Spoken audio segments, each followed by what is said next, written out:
কিন্তু প্রধান বিচারপতিকে দেখেছি তিনি পদত্যাগ করেননি, বরং তিনি যে কাজটি করেছেন এক ধরনের জুডিশিয়ারি কু করার চেষ্টা করছেন। যারা আপনারা বিভিন্ন প্রান্তে রয়েছেন, বাংলাদেশের বিভিন্ন প্রান্তে রয়েছেন, আপনাদেরকে আহ্বান জানাচ্ছি, ছাত্র নাগরিকদের আহ্বান জানাচ্ছি, যে জুডিশিয়ারি কু করার চেষ্টা চলছে, যে জুডিশিয়ারি কু এর মধ্য দিয়ে আমাদের ছাত্র নাগরিকের অংশগ্রহণে যে গণবিপ্লবটি হয়েছে, যে গণবিপ্লবটিকে প্রশ্ন করার জন্য যে ধরনের কু করা হয়েছে, আমরা আপনাদেরকে আহ্বান জানাচ্ছি আপনারা রাস্তায় নেমে আসুন এবং জুডিশিয়ারি কুকে আপনারা রুখে দিন।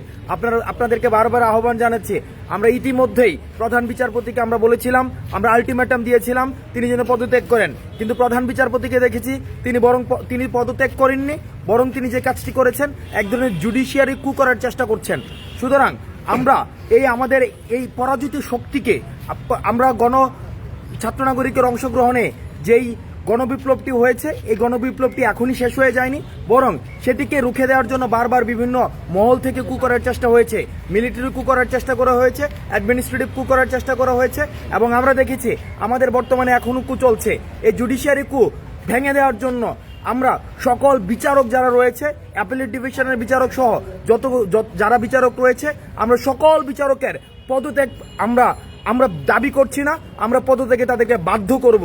কারণ অনেক দাবি করার সময় ছিল, এখন তাদের কাছে আর দাবি করার বিষয় না, তাদেরকে আমরা বাধ্য করব। এবং বিশ্ববিদ্যালয় প্রত্যেকটি শিক্ষা প্রতিষ্ঠানে যে ধরনের শিক্ষক সমিতি নামে সরকারের একজন স্পোক্স পার্সন রয়েছে, আমরা সেই শিক্ষক সমিতিগুলোকে আমরা ভেঙে দিতে চাই। কারণ এই সব শিক্ষক সমিতি কখনোই শিক্ষার্থীদের কাজে আসেনি, বরং সেগুলো দলীয় লেজুর ভিত্তিক রাজনীতিকে প্রণোদনা দেওয়ার জন্য এবং শিক্ষার্থীদের নৈতিক যে ধরনের অধিকার রয়েছে সেই অধিকারের আন্দোলনকে প্রশ্নবিদ্ধ করার জন্য এবং অধিকারের আন্দোলনকে দমন করার জন্য সবসময় ব্যবহৃত হয়েছে।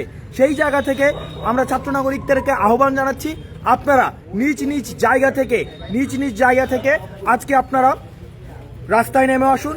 আপনাদের আপনাদের পার্শ্ববর্তী হাইকোর্ট, জেলা কোর্ট এবং যে আমাদের বাংলাদেশের যে আমাদের হাইকোর্ট রয়েছে, সুপ্রিম কোর্ট রয়েছে, এই সুপ্রিম কোর্ট ঘেরাও করুন। আমাদের প্রত্যাশিত প্রধান বিচারপতি সহ অন্যান্য বিচারপতিদের পদত্যাগ না হওয়া পর্যন্ত আমাদের আজকে রাজপথ ছাড়ব না। কারণ আমরা জুডিশিয়ারি কুয়ের মধ্য দিয়ে আমাদের এই যে মুগ্ধের রক্তে কেনা এবং আমরা দেখেছি সাইদের রক্তে কেনা এবং শত শহীদের রক্ত কেনা আমাদের যে দ্বিতীয় স্বাধীনতাকে বানচাল করার জন্য অপশক্তি, পরাজিত শক্তি চেষ্টা করছে। আমরা তাদেরকে প্রতিহত করব, আমরা তাদেরকে প্রতিরোধ করব রাজপথে। আপনারা বাংলাদেশের জনগণ, আপনারা রাস্তায় নেমে আসুন। আমরা এই পরাজিত শক্তিকে, স্বাধীনতার যে পরাজিত শক্তি, এই পরাজিত শক্তিকে আমরা রাজপথে প্রতিরোধ করব।